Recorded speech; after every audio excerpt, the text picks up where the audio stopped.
মরিচ গাছ দিয়ে ভরা পুরাটা ক্ষেত। এক পাশে মরিচ ক্ষেত আর এই পাশে ধান কাটা ফেলছে, এগুলার গজাগুলা দেখা যায়, খেরগুলা। আর সবুজ যেগুলা দেখা যাচ্ছে সেগুলো সব মরিচ ক্ষেত। ক্ষেতের আইল দিয়ে হেঁটে চলে যাচ্ছি গ্রামের মেঠো পথে। অপরূপ দৃশ্য, ওখানে আয়োজন হচ্ছে, বাতাস ফ্রেশ, আবহাওয়া চমৎকার, আকাশটা মেঘাচ্ছন্ন, খুবই ভালো লাগছে। এই যে এগুলো মরিচ গাছ,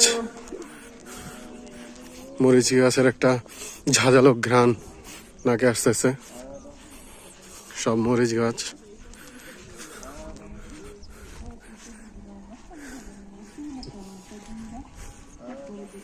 এগুলো অবশ্য একটু কাদা কাদা টাইপের, রাস্তাটা যাইতে কষ্ট হবে। এই কাদা কুদার ভিতর দিয়ে লইলি রে, ওই রাস্তাটা ভালো ছিল, অবস্থা খারাপ করব, কিছু করার নাই। সাইড দিয়ে যেতে হবে, যেখানে ঘাস আছে ওইখানে পাড়ি দিতে হবে, নয়তো স্লিপ খেয়ে যে কোনো সময় পড়ে যাওয়ার একটা চান্সেস আছে। উফ, পিচ্ছল জায়গাগুলো, কারণ কালকে সারাদিনই বৃষ্টি হয়েছে, আজকে সকালে ঝিরিঝিরি বৃষ্টি হয়েছে, তো এর জন্য পুরা ক্ষেত পিচ্ছল। ভিডিও করার তুলনা ধরুন আমি ওদের থেকে অনেক পিছিয়ে পড়ে গেছি, একটু দ্রুত হাঁটতে হবে।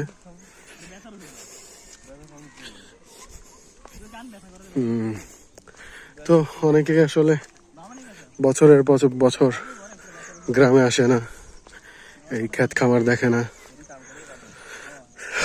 তো আসলে আসা উচিত, গ্রামে সুযোগ পেলে আসা উচিত, এসে ক্ষেত খামার দেখা উচিত, সবুজের সমারোহে হাঁটা উচিত। তাহলে মন ফ্রেশ হয়, মাইন্ড সতেজ হয়, উৎফুল্লতা বাড়ে, মনোটনি দূর হয়। তার জন্য সকলের উচিত আসা, ঘুরে বেড়ানো, গ্রামটাকে দেখা।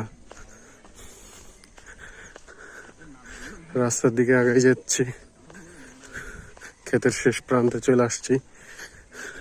এদিকে কতগুলো সুপারি গাছ সারি সারি, জঙ্গলের মতো সামনে যাচ্ছি। দ্রুত যেতে হবে, আসলে এটা পুরাই জঙ্গল, একদম জঙ্গলের মতো জায়গা।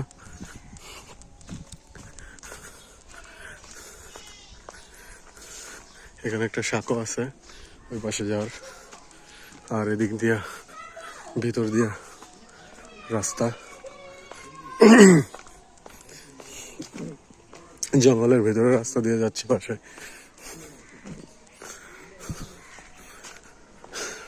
কিরে, বাড়ির উপরে দিয়া?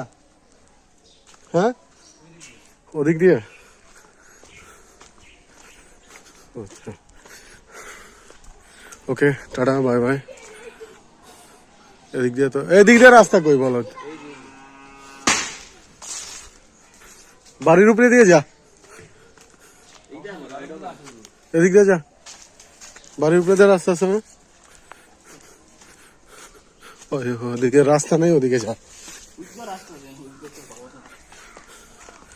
ওকে, আল্লাহ হাফেজ, টাটা, বাই বাই।